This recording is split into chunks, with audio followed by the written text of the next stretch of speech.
And for those of you who are here for the first time, we'll just begin by singing a song. It's a beautiful song, a simple song.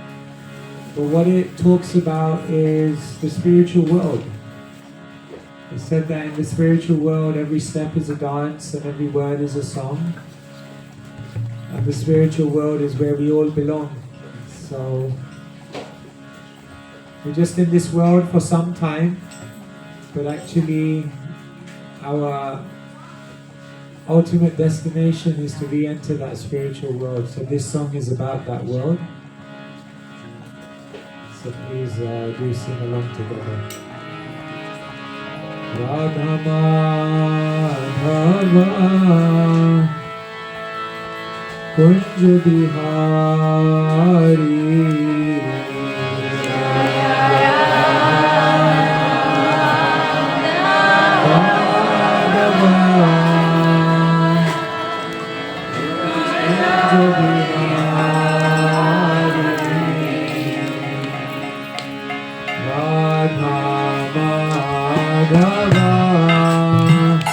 Kunj Bihari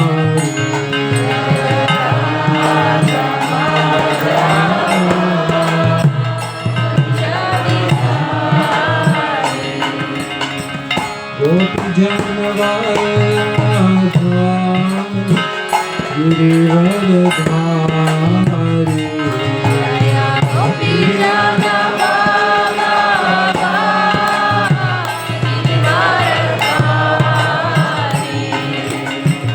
Gopi Janavardha Girivardhari Jaya Gopi Janavardha Girivardhari Yashodanandana Braja Janaranjana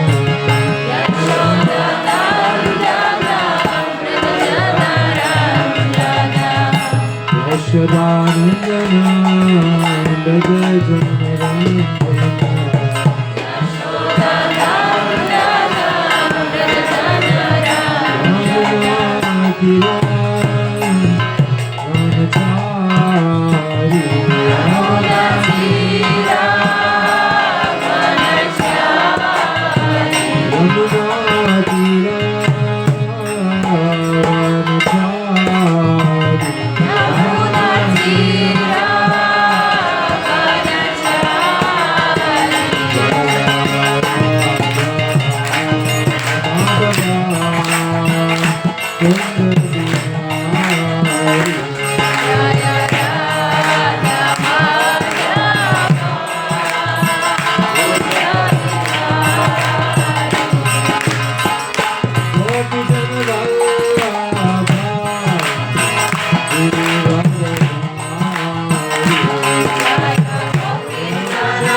Hare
Hare Krishna, Hare Krishna Krishna Hare Hare Hare Rama Hare Rama Rama Rama Hare Hare. Shri Prabhupada ki jai.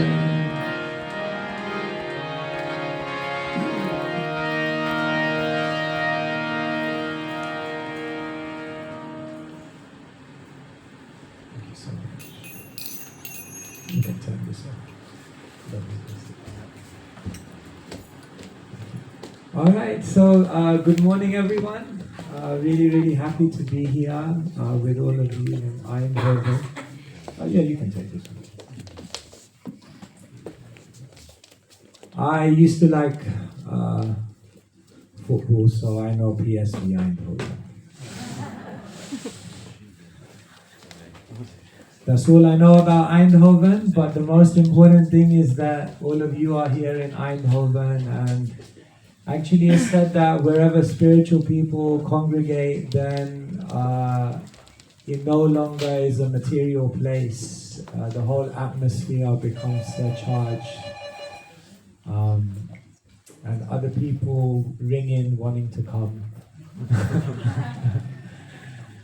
So in a beautiful verse in the Puranas is mentioned, Naham tistamive kunthe yoginam hridayeshu va yatra gayanti mad bhakta tatra tistami narada.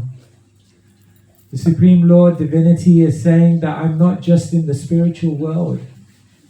I'm not just in the hearts of the accomplished yogis who are constantly meditating on me. Yes, I am in those places, but actually, yatra gayanti, wherever spiritual people are singing, wherever they're offering their hearts in devotion, tatra tistami narada, in that place, I immediately appear. So, right now in this assembly, we are not part of the material world anymore, at least for some time. We are actually in a spiritual oasis. Is my English okay? London English? Yeah. Too fast, too slow? Okay? Sometimes Londoners, they don't go slower than 100 miles per hour. It's a busy place. So if I start speaking too fast, then let me know, please. So it's a very beautiful place, and very beautiful opportunity here. And I was thinking what to speak about today. So there are two options. Would you like to speak about Krishna, or would you like to speak about Maya? For those of you who don't know what Maya is the force of darkness or illusion which covers us and covers our knowledge. So would you like to speak about Krishna or Maya? Krishna! Maya. Today I thought we won't speak about Krishna, we'll speak about Maya. Because actually it's mentioned in the Srimad Bhagavatam, Mayam varayato nutas ishvarasya numodata shrinvatam shradaya nityam mayayatma namuyati. This verse in the Srimad Bhagavatam is an ancient book, an ancient literature, scripture. In this book is mentioned that if you speak about Maya in relation to Krishna, then what happens is if you discuss about Maya, Shraddhaya, Shrinvatam, Nityam, in a very attentive way, then what will happen? Maya Yatma Namuyati. You will never become bewildered by Maya. So actually, sometimes we also have to speak about Maya. We have to speak about illusion. Because illusion is what is covering our vision. Put your hands up if sometimes you feel like you know the right thing to do, but you keep doing the wrong thing. You are a victim of Maya. Congratulations. So therefore, today I thought, let me speak a little bit about Maya. And I am going to try to share with you the top 5 tricks of Maya. Because I have been a victim of each one of them. So I can confidently say in this class, I'm speaking out of realization. And so let us take some moments today to discuss the nature of illusion. Because if we can become free of illusion, then our life will be incredible. How do we even overcome under the influence of illusion in the first place? That's the question to ask. So the ancient teachers explain, Krishna bahir mukha hoya bhoga vanchakare nikata stamaya tare japati adhare. It sounds very beautiful, but it's actually very serious. Krishna bahir mukha. The moment you turn away from Krishna, or the moment you turn away from divinity or God, and you begin to look in another direction, then what happens? Hoya bhoga vanchakare. Because you have the desire to try to enjoy something separate from the spiritual reality, then what happens? Nikata star, situated close by, Maya tare. Maya is waiting. Japatiya dhare. And then you immediately come under the influence of Maya. So this whole world that we're living in is created by Maya, the material energy or illusion. Even Hollywood has some truth, and therefore the Matrix got it right in some ways. That this world in one sense is not actually real. Imagine that. It's not real, but this is real, right? Yes, it's real, but it's temporary. This world is actually like a stage, a drama. Isn't it? Shakespeare said, all the world's a stage. And each person is an actor. And each person in their time has many entrances and exits. So actually, according to the ancient teachers, this world is a world of illusion. It's real, but it's temporary. And it's not actually where we're meant to be. But because we desire to enjoy, because we desire to explore, welcome to the Matrix. So here we are, in the Matrix. And therefore, the spiritual teachers come to this world to teach us what we've forgotten. When Srila Prabhupada, our teacher, arrived in different places, then he was often greeted by the reporters, and the reporters would ask him different questions. So often he was asked the question, why have you come here?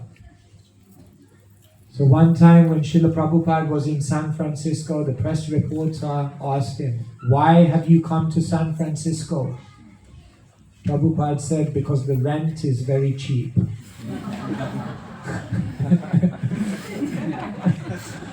It was cheap to rent a temple here.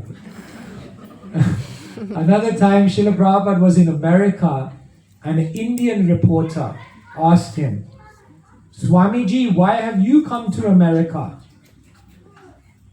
Prabhupada looked at the Indian reporter and said, why have you come to America?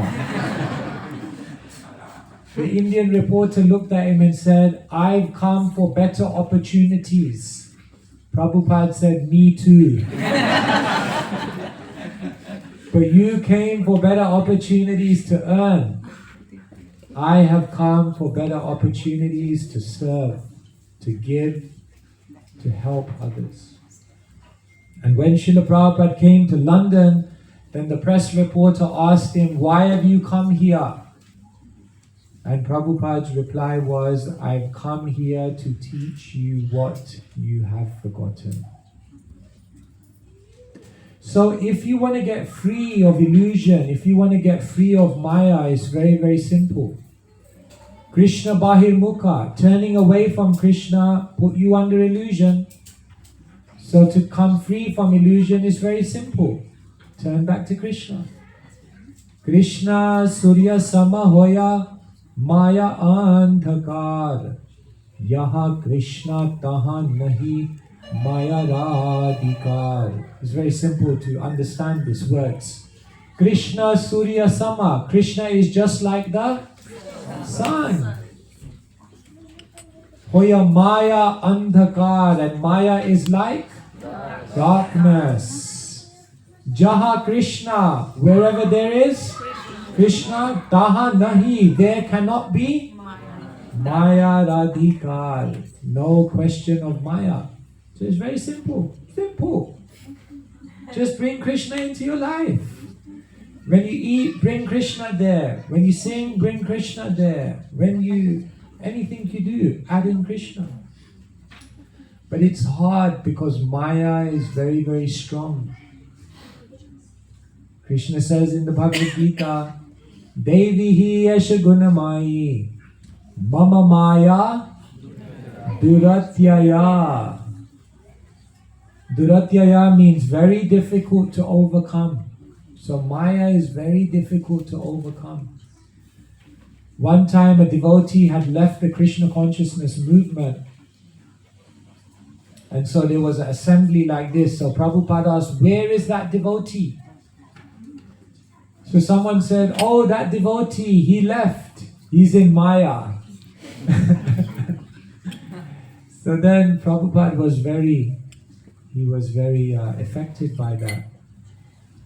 And so Prabhupada was very concerned. And then another devotee said, anyway, Prabhupada, after he has been kicked enough times by Maya, he will definitely come back.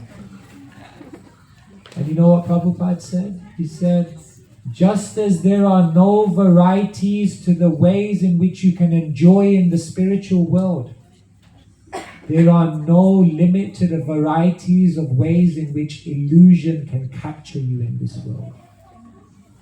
There are so many different ways in which Maya can overcome an aspiring spiritual practitioner. So broadly speaking, it's said that Maya has two potencies. The first potency is known as Prakshepatmika. Can you say that? Prakshepatmika. And this means the throwing potency. The first thing Maya will do is it will throw you. It will throw you off from doing what you're doing, and it will immediately tempt you into doing something else. Isn't it? This world is such a tempting place. There's so many things which tempt us and divert us and distract us and deviate us. And the second aspect of Maya is known as Avaranatmika. Can you say that? Avaranatmika. Avaranatmika means the covering potency. So Maya is so strong that what happens is when Maya diverts you from spiritual happiness and brings you to material happiness, after some time you begin to realize this material happiness is not what I thought it to be. But then Maya has a second potency which is called the covering potency. And that means even when someone is in Maya and they know it's not making them happy, Maya covers them so that they don't realize. So someone is miserable in the material world, they know it's not making them happy, but every single day they keep doing the same thing again and again and again. This is known as Avaranatmika Shakti. So in this way, it's a very, very complicated system. Maya's illusion machine is keeping everyone in this world, keeping everyone bound. And someone may say, why did Krishna make it like this? Because we wanted it. And ultimately, did you know that Maya is not just an energy, Maya is also a personality. And did you know Maya is not just a personality, but Maya is actually the greatest devotee of Krishna. Vaishnavi Jagamohini. Maya is known as Vaishnavi Jagamohini. She is Vaishnavi. Maya or illusion is a devotee of Krishna. But what's her service? Jagamohini. To put the whole world into illusion. What kind of job is that? Because we want to be an illusion. But the illusion and the difficulties that Maya brings is ultimately there to take us back to Krishna. Isn't it? Once Prabhupada said the job of Krishna and the job of Maya are exactly the same. See? Yes. Prabhupada said Krishna comes in front of you and lovingly holds out his hands and says, come back with me to the spiritual world. But if you ignore Krishna, then what happens is Maya comes from the back and gives you a good kick. So how do you want to go back? You want to go back like this, lovingly? Or you want to get a good kick from the back? Up to you. The choice, as they say, is yours. So, but we have to be very, very careful of Maya, because there's different ways in which we get caught by Maya. So today I will share with you the 5 top tricks of Maya. Maybe you will recognize some of them in your own life. And if you haven't recognized them, maybe you're in Maya. And if you haven't recognized them and you're not in Maya, then be careful, because these things will probably come about very, very soon. All of you are on the spiritual path, but don't think Maya is asleep. Maya is around the corner. And you want to know the first trick of Maya? Complacency. When someone thinks, I'm doing good, I'm doing absolutely fine. When one is caught off guard, then Maya will come in a very, very small way.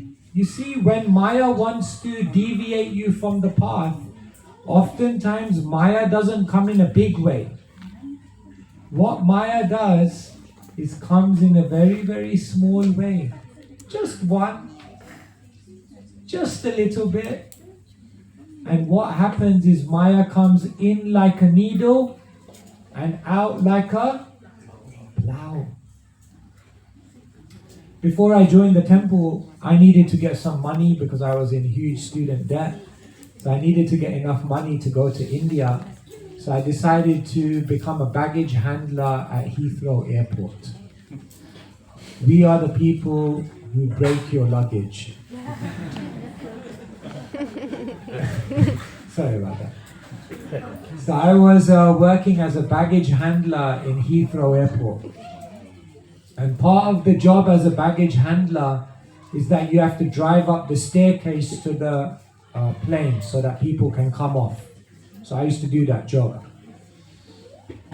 But once what happened is I was driving the staircase towards the Air France plane, and accidentally I touched the plane slightly.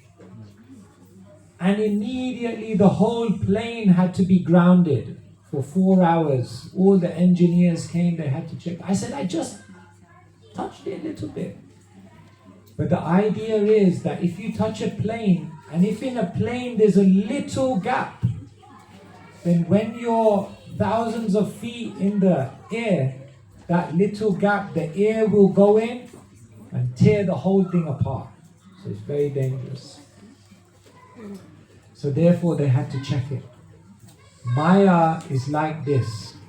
Maya just looks for a tiny little gap in your life, and if you are a little bit inattentive, then Maya will come in and wreak havoc. We tell people casual means casualty. Therefore, one has to be very, very attentive. One has to be very, very focused. Otherwise, what you will find is that Maya keeps coming in. Maya will also come in disguise. Who was the first demon that came to Vrindavan to kill Krishna? Putana.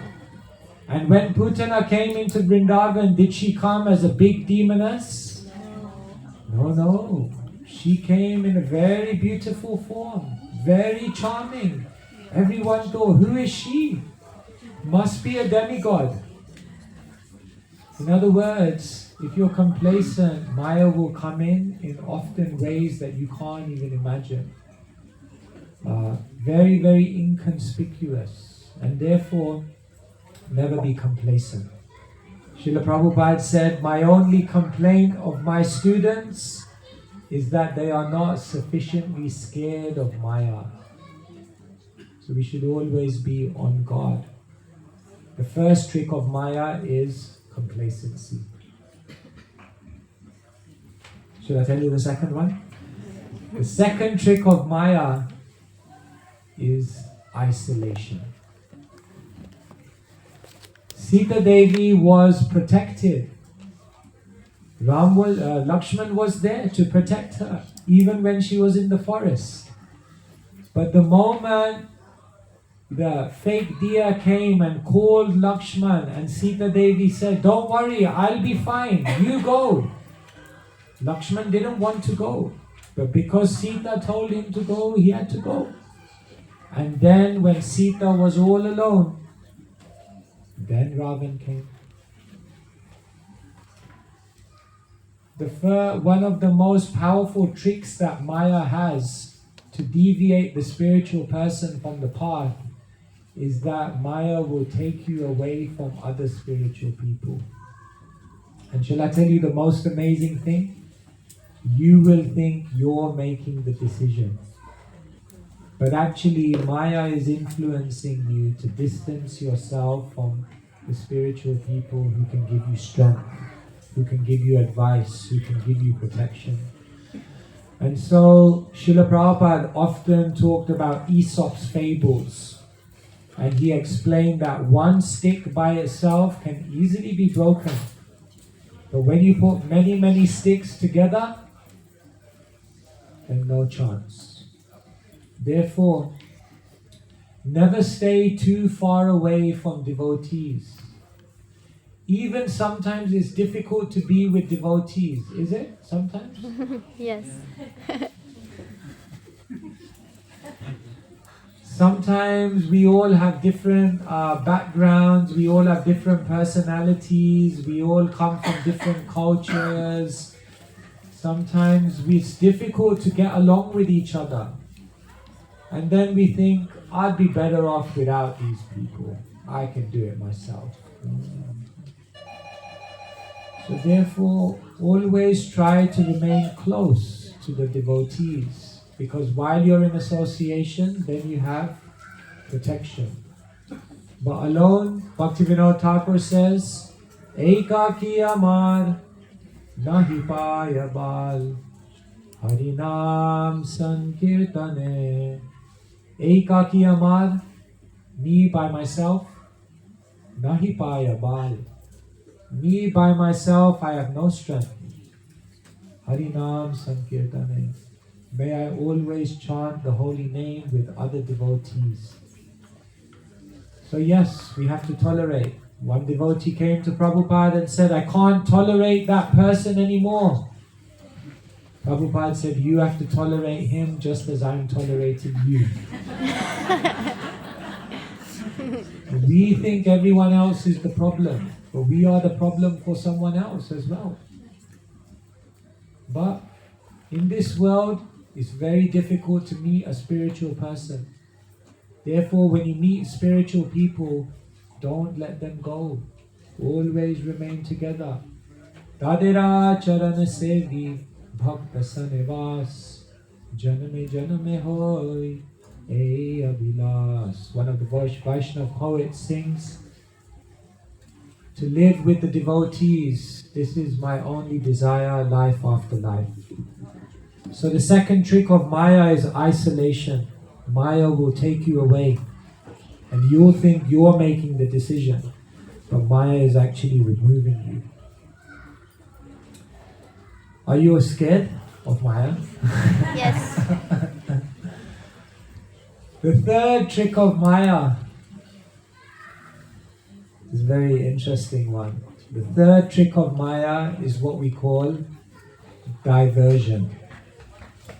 What Maya convinces you is that Maya convinces you to put your attention in other places. Maya tells you, you need to sort this out, you need to solve this, you need to work this thing out, and after you've done all of that, then you can do Krishna consciousness. So what Maya constantly does is divert your attention. So yes, definitely Maya says you should chant. It's a very good idea, but you got to do these things first. You don't do these things first, how will you? Definitely you should be a devotee, but this first. And then Maya constantly diverts you thinking, and we're thinking, if I sort this out, if I manage that, if I work this out, and then I'll do it. Just now coming. So like this, you can go a whole lifetime. Because shall I tell you what, dear friends? In life, you'll never sort out all the problems. Once Prabhupada was driving, he got stuck in a traffic jam. There was a sign and it said roadworks.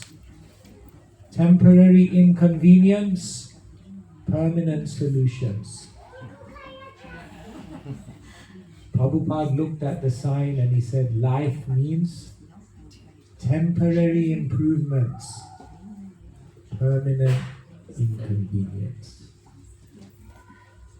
If it's not a financial crisis, it will be a relationship crisis. If it's not a relationship crisis, it will be a health crisis. If it's not a health crisis, it will be a political crisis. Something will be there, always. Therefore, if you constantly try to make your life so perfect, then I will practice. This is Maya's trick of diversion. And therefore, this is another way in which the material world constantly diverts us from what is good for us. Fourth trick of Maya is known as hopelessness. Because sometimes we practice spiritual life and we think it's too hard, I can't do it.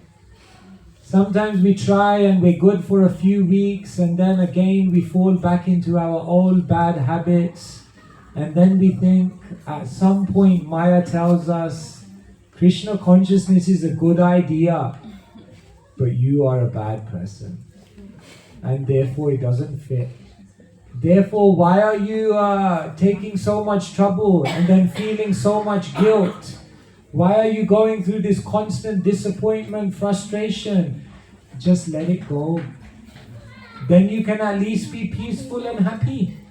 Then you don't have to constantly live with this feeling that you are falling short of the ideal. And therefore, the way Maya captures you is by making you hopeless. By making you think that it's too high, it's good for everyone else, but I will never be able to do it myself because I'm not strong enough.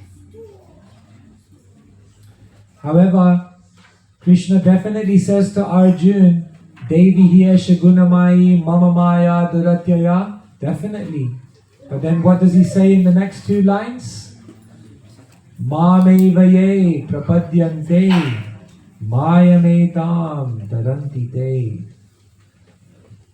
There's no reason to ever become hopeless in Krishna consciousness, because the power of Krishna consciousness is always greater than the power of Maya. And therefore Krishna says, if you take shelter of me, then you can cross beyond Maya very, very easily. And so, we should never give up. Dear friends, spiritual life is difficult, but material life is impossible. So for sure, it's difficult. It's difficult to become a pure devotee. But to live in the misery of this world, absorbed in material desire and attachment, is going to bring you far more pain, far more problems.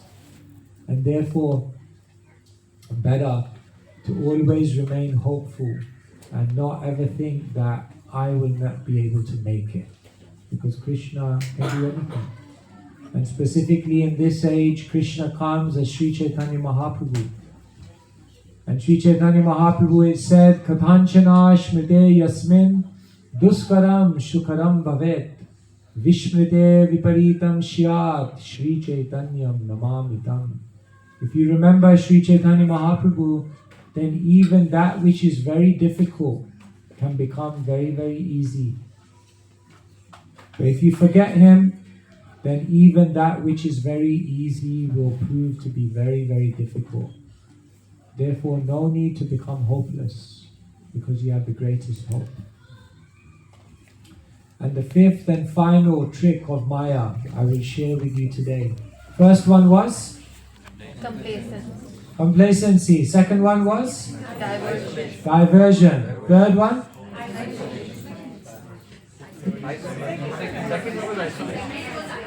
Second was isolation. Yes. Third one was diversion. Fourth one was hopelessness. And fifth one, pride. When one thinks that they're better than others, when one thinks that I have done it by my abilities, when one thinks that I don't need anyone to correct me, when one thinks I don't need to learn or hear from anyone else anymore, when one thinks that they are the center of it all and everyone should be learning from them, pride makes you a big target of Krishna. And therefore, when we're proud, then there's no opportunity to advance in Krishna consciousness. In English, when you're proud, they say you're full of it. Full of it means there's no room for anything new to go in. And therefore, the devotees always remind themselves that may I become more humble than a blade of grass, more tolerant than a tree. Because only when you have a humble heart, humility comes from the Latin word humus. Humus means soil. So only in a heart which is humble, only that kind of heart becomes a fertile place for love to grow. And so the moment that we become proud, then you become a target of Maya.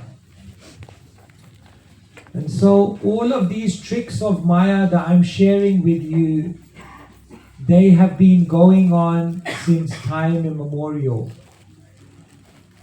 Who got tricked by Maya in the sense of pride? Daksha. Daksha was, his name means very, very expert. But the problem is, he was definitely expert, but he became proud and began thinking that it was all his own credit. And therefore he offended Shiva and he fell down. Therefore pride is like, I don't know if when you were a kid you played snakes and ladders. Did you ever play snakes and ladders? Yes. Nowadays you're on the iPads. You don't know the glories of these board games. But in snakes and ladders it was very, very interesting, because sometimes you could get to square number 99. And you were right there, and then the longest snake is there and it brings you right back down to square one. And that longest snake is pride. Because even if you're good, even if you've achieved things, even if you've received the mercy of Krishna and by that you've accomplished so many things in your spiritual life, if you become proud, Punar Mushiko Bhav, Prabhupada said, again become a mouse. So we have to be very, very careful. So all of these things, history repeats itself. Isolation. Bharat Maharaj was in the forest and he was very, very accomplished, but because he didn't surround himself with devotees, he fell from his spiritual practice. Complacency. Sobari Muni was doing his austerities underwater, but he was complacent. He saw two fishes copulating. He didn't think it would, but it did. Ajamil, complacency. He was in the forest. He thought, what can I be affected by? But he saw the amorous sight of a man embracing a lady.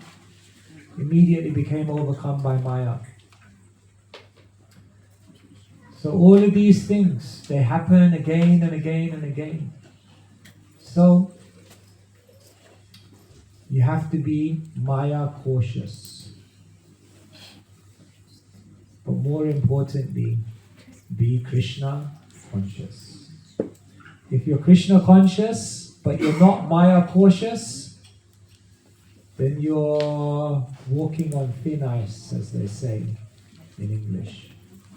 But if you're Maya cautious, but not Krishna conscious, then your whole life you'll just be scared and you won't actually make much spiritual advancement. Therefore, the teachers tell us, be Krishna conscious, but Maya cautious. And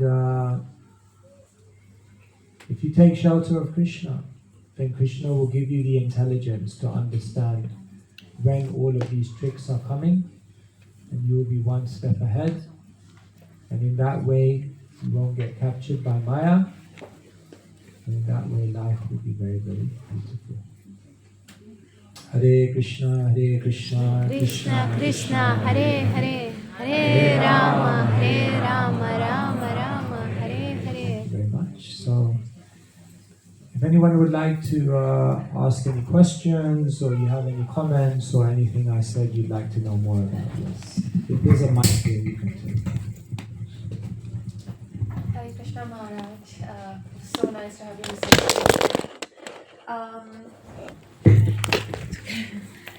You mentioned not to feel pride, but these are some feelings that do come to us, and how is it practically possible not to feel it? You can't feel it, you can't not feel, when pride comes, we can't immediately just cancel it. But what we do is we have things in our lives which help us to ensure we don't allow that emotion to overwhelm us. The first thing is always immerse yourself in service. And ideally in your life, if you can also do some menial service, some service that nobody knows about, some service that nobody sees, some service just between you and Krishna. And in that moment when you do that service, then you realize, I'm just a servant, I'm nothing great. So the first thing is fill your life with service. And then even when moments of pride come, your service will always bring you back into the mood of being a servant. The second thing you can do in your life to overcome pride is always surround yourself with those who are more accomplished than you. Because in their presence, in their company, in their Krishna consciousness, you realize, I got a long way to go.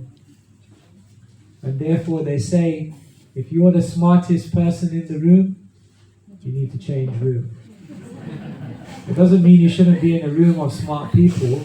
That's definitely good as well. But always be around people that challenge you in a positive way to be better.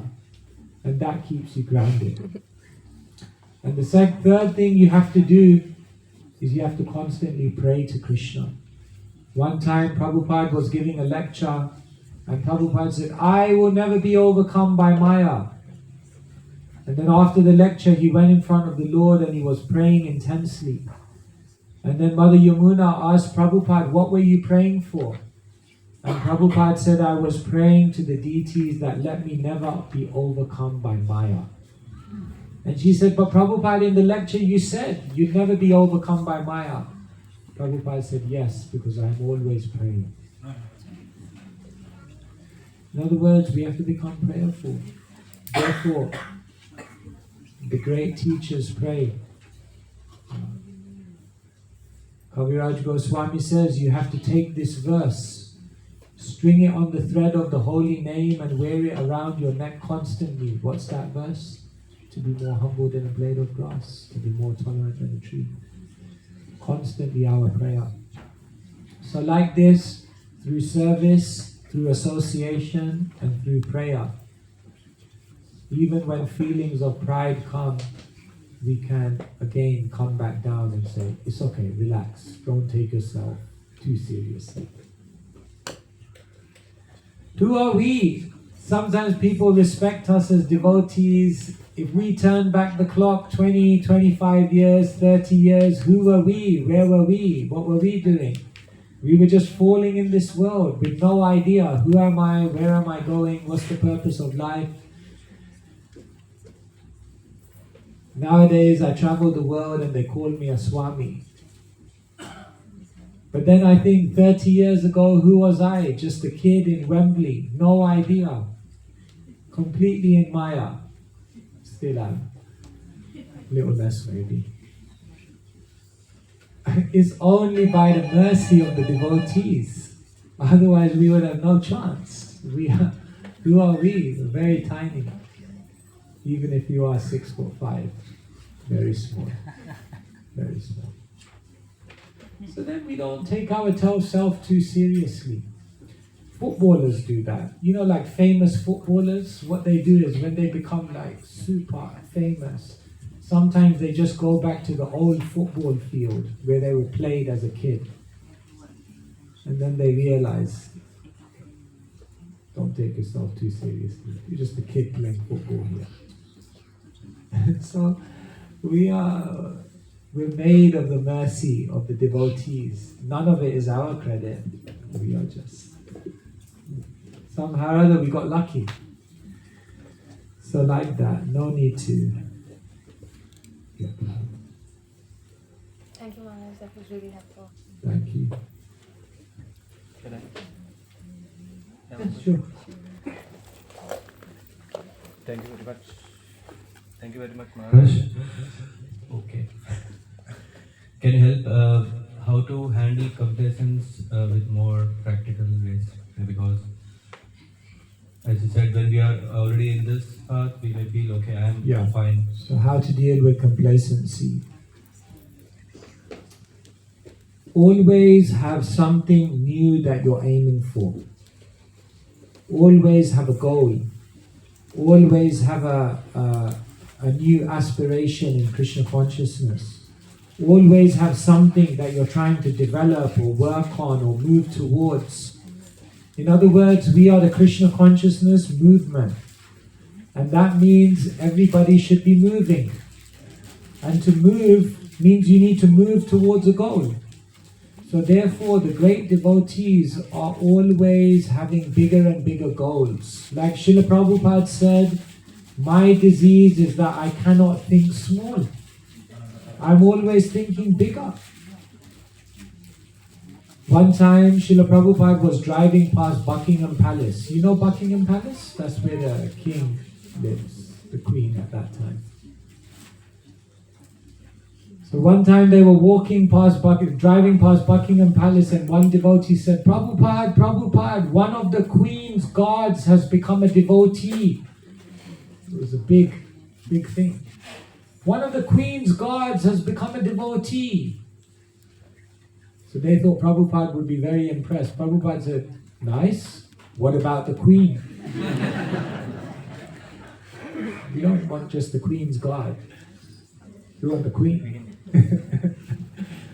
In other words, Prabhupada was always thinking bigger. So, in a devotee's life, there's always something greater that we're trying to work towards. It could be an external goal, or it could be an internal goal, or it could be a relationship goal. It could be, but there's always something. And in that way, you're always endeavoring. The moment you don't have a goal, you don't have a dream, you don't have something you're moving towards, you're not actually living. You're dead. Dead. Life means to move. And to move means you have to be moving towards something. So we should always have a goal. Okay. Thank you so much. Anyone else like to ask a question? Can I ask again? Sure. You mentioned us being diverted in the moment, like we think, okay, we've got a couple of things to do before we chant. Like, no, wait, I'm not there mentally. I'll do it later. And this happens to me a lot. And I feel like, no, I'm just not able to focus. And I feel like, because if you also chant with a bad mental state, then you're creating offense, right, Prabhuji? So how do you manage this? Yeah, there are obviously some things we have to do either before we chant. Sometimes there are things we have to do in our life, to create some kind of stable situation so that we can be peaceful when we chant. So definitely there is some truth to that. But the danger is that the material world can keep you perpetually busy trying to create the right situation. You know the story of the yogi who went to the edge of the banks and he sat down and he put his hand in his bead bag, isn't it? Put his hand in his bead bag and he said, now I will chant. And then as he put his hand on the first bead, he realized, but I've only got one dhoti. What will I wear tomorrow?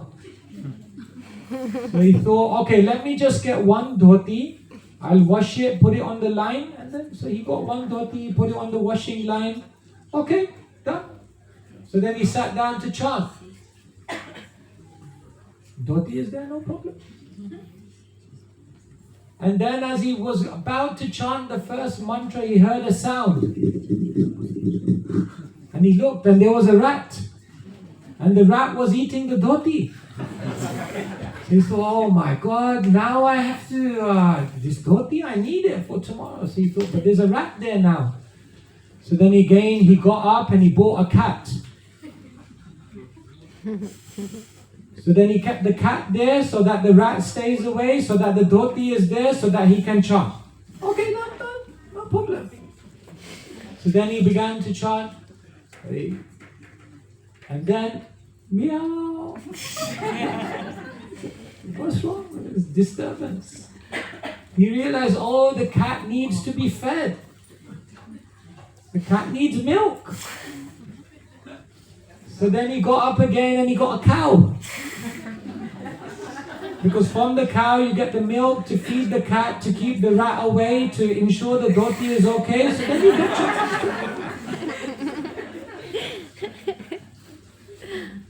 Anyway, you don't. I think you get the point here. Life keeps you perpetually busy. And we always think, if I do this, the situation will be better. But it's not actually better. Sometimes you just complicate it and make it even worse. Sometimes if you have an itch, it's better just to tolerate it. Because if you try to solve it, you'll make it even worse. So you have to be wise to know what things and what things no, and just... You have to learn sometimes how to live with chaos. Dear friends, have you learned the art of how to live with chaos? Chaos? I don't like chaos. I have to solve chaos. Sometimes you can't solve chaos. You have to live with chaos and you have to take shelter of the holy name. But if there's something you can do to make it easy and it doesn't preoccupy your whole life, by all means. But don't look for the perfect situation. There's no perfect situation. We're living in an imperfect world. Alright, thank you. Anyone else there at the back like to ask a question?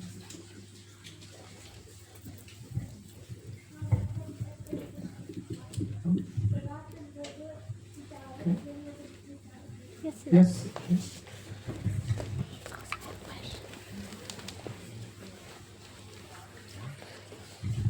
Hare Krishna Maharaj. You mentioned about Maya and status of Maya. When we are trying to do something which is caught by Maya is more or less sometimes related to happiness.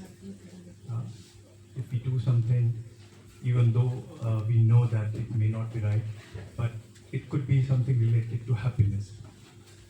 So my question is, should happiness be the goal of our life? Yes. In one word. The Shastra explains that the soul is Anandamaya Bhyashat. Anandamaya Bhyashat literally means it's made of bliss. It's wired for bliss. If there's no happiness, if there's no rasa, what is the purpose of living? Therefore, Rupa Goswami says, everyone in the world is looking for rasa. Rasa means taste, pleasure. But what Rupa Goswami says is that there are two types of rasa.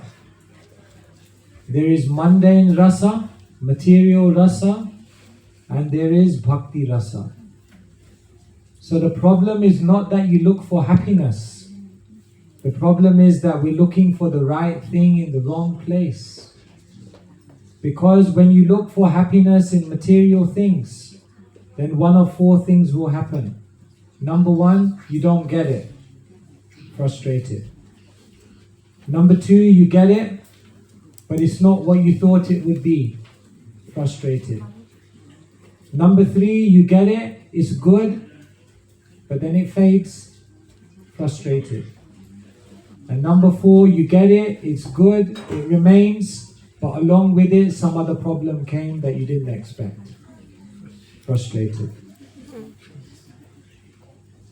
I challenge anyone, tell me any type of material pleasure which isn't subject to one of these four defects. You won't find it. Not possible. Open challenge. Out there, on the internet. Anyone, tell me. Not possible. Because the nature of mundane rasa is it's what we call chapala sukh. Chapala sukh means it's just flickering pleasure. So therefore, why would you settle for that? In the material world, you never. One person once came to me, said, I only need three things to be happy: time, money, and health. I said, when you're young, you have time, you have health. No money. In your middle age, you have lots of money. And you have health. No time. And when you're old, you have so much time.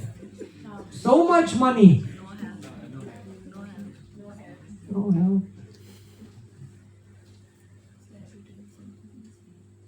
The material world is wired to frustrate you. And unintelligent people are trying to make a happy situation in a prison. Why are you trying to move from a smaller prison cell to a bigger prison cell? It makes no sense. Get out. So yes, by all means be happy. But know where happiness is to be found. This is the basic problem of the world. Right?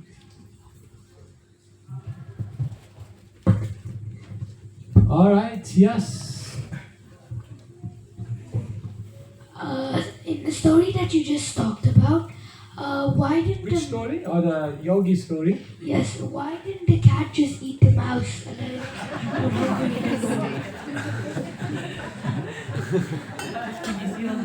This is a highly philosophical point. You know?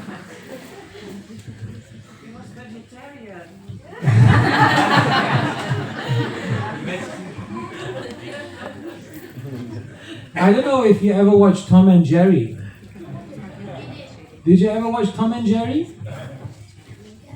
So did Jerry ever catch the mouse? no. So it's not so easy to catch a mouse.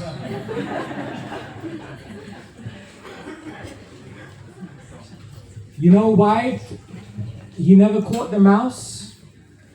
Because the cat was running for food, but the mouse was running for his life. And when you're running for your life, you can always run faster than the guy who's running for food. Anyway, that was just an extra.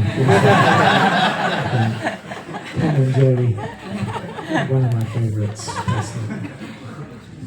So yeah, couldn't catch the mouse. What to do? Thank you so much for that illumination. You have a question? Yoga man? Yeah, Maharaj, I have a question. What about emotions? What we can catch and we cannot Emotions? let. Yeah, when we get something. For example, if I have resentment for someone, resentment in my heart, and I cannot let it go, and it's not easy to forgive someone, but you need to serve with this person, and you don't want to leave this service or this place in common, but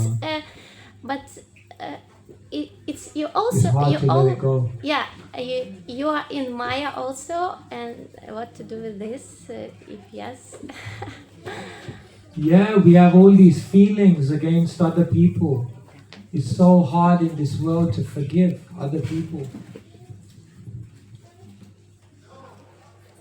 The goal of life is not to remember all the terrible things that somebody did to you. The goal of life is to remember all the beautiful things that Krishna is doing for you every day. But the amazing thing is, when our mind is hijacked by all that negativity, we leave no room to see the beauty of life. Do we want to walk around the community and constantly be looking at everyone feeling some negative? It's not nice, isn't it? Mandela, you know Nelson Mandela, right? When he came out of the prison, unjustly prisoned for so many years, a devotee came to him and offered him the Bhagavad Gita. So he said, I already read it in prison. One of my fellow inmates was a Hindu. He gave it to me. So the devotee said, oh, you read the Bhagavad Gita. What did you learn from it? And he said, what I learned from it is that the day I walked free from prison, if I didn't also give up my bitterness, my anger, and my resentment towards the people who put me in prison, even though being free from prison, I'd still be in prison. Actually, the only prison is our own emotions. So how do we overcome it? What we have to do with emotions is we have to process them. If you try to ignore emotions, it's like food in your stomach which is undigested, which just keeps churning. And if you try to express and let your emotions loose, you'll cause 10 times more problems. So don't lock up your emotions and don't let your emotions loose. What you need to do is learn how to process your emotions. And how do you do that? First thing is, speak to someone. Third person. Yeah. Even I have a therapist. He's not a formal therapist, but I have devotees who I go to and I just speak about things. And sometimes when you speak about it and you express it, you realize it's okay, it's not as bad as I... So one thing you can do is speak to someone to process it. The second way we process it is through transcendental knowledge. It's said that a Kanista Adhikari sees the scripture through their emotions. But a Madhyama sees their emotions through the scriptures. A beginner person, they're guided by their emotions, and when they look at the scripture, they just find what they want to find. But when one is more elevated, they see their emotions through the scripture. And therefore, through transcendental knowledge, through higher intelligence, we learn to see our emotions in a different way. And we don't become so controlled by them. And the third thing I would say, which goes with a caution and can be done if you're very mature, just speak to the person. So many problems of the world could be solved if instead of talking about each other, we talk to each other. If it's possible, if they're open and if you're stable enough, sometimes we just have to talk to someone. It's very nice actually. Nowadays what I do is when I go into different places, if I know that there's someone who has a different opinion to me, I purposely sit with them. Alright, let's talk. I know that they disagree with me. I know that they have a different opinion to me. I know that they look at life in a different way to me. I'm like, let's talk. It's actually very nice. But otherwise, what we generally do is when someone is different to us, then we move them as far as possible. Oh no, stay away. And then what happens is in our mind, we invent more and more of a story about that person, but we didn't speak to them. Therefore, we have to become mature to speak to people. In the world today, people just don't speak to each other anymore. Over one small thing. And 27 years ago on that Thursday morning at 11:13 outside the supermarket, you said that. You're like, my God, you remember that? It's amazing. People hold on, and then you lose a whole friendship just because of a few things. Don't waste any friendship. At the end of life, if you have many friends, if you have many people smiling on you, if you have many people who are looking at you saying, a nice person, that's going to give you all the strength. Don't waste any relationship. Don't waste any friendship. Don't think, anyway, throw that one away. Plenty more fish in the sea. No. Every relationship is valuable. Don't waste it. Yeah. Anyway, easy to say.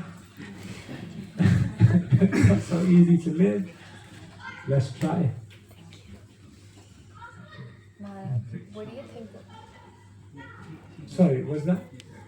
Whoever wants to speak, if you just use the mic. Hare Krishna Maharaj, I have a question related to this mundane happiness and Bhakti Rasa. Yes. Bhakti Rasa, it is quite difficult to feel, understand or appreciate. But mundane happiness is quite accessible. Yeah, we have. But mundane happiness is quite accessible, somehow temporarily we feel. But is there a way we can transform mundane happiness to Bhakti Rasa, slowly, tiny by tiny, just move that scale, higher level? See, the problem is not that Bhakti Rasa isn't immediately pleasurable. That's not the problem.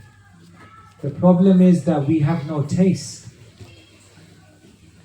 If you want to taste Rasa, first you have to become a Rasika. One philosopher, you know how he defines Rasa theology? The taster tastes the taste because they have good taste. This is Rasa. The taster tastes the taste because they have good taste. In other words, if someone doesn't have good taste, if they're not a Rasika, then they will not be able to relish something which is full of rasa. So right now, we are gravitating towards material rasa. You see here? This is an inclination. Understand, no? So now, if I pour water, which direction is it going to go? That's why material things are pleasurable to us, because we are inclined in the wrong way. But what happens is, through spiritual practice, you incline yourself in another way. And then all the bhakti rasa becomes so effortless. And all the material rasa, you can't even stand to see it. And already you have experienced that. Because nowadays you walk past McDonald's and you're like, no, it's okay. No taste. Because you have the higher taste. So therefore, in the beginning, you have to reacquire the taste, because we're inclined in the wrong way. But, Prabhu, you've done this in all aspects of life. You never wanted to study, I'm guessing. Maybe sometimes, who wants to study? But you did it because you knew there was a greater gain. There were so many things you didn't want to tolerate, but you tolerated it because you knew there's a greater gain. So we've done this even for material things. It's not that every single material thing that we did was immediately like Anand. How many types of material happiness you experienced that required so much struggle? We did it. It's just that we don't have the faith. We don't have the faith that if I give my mind and my heart to this, that I will experience something. So therefore, through philosophy, association, practice, the faith develops. And then, you're willing to do anything.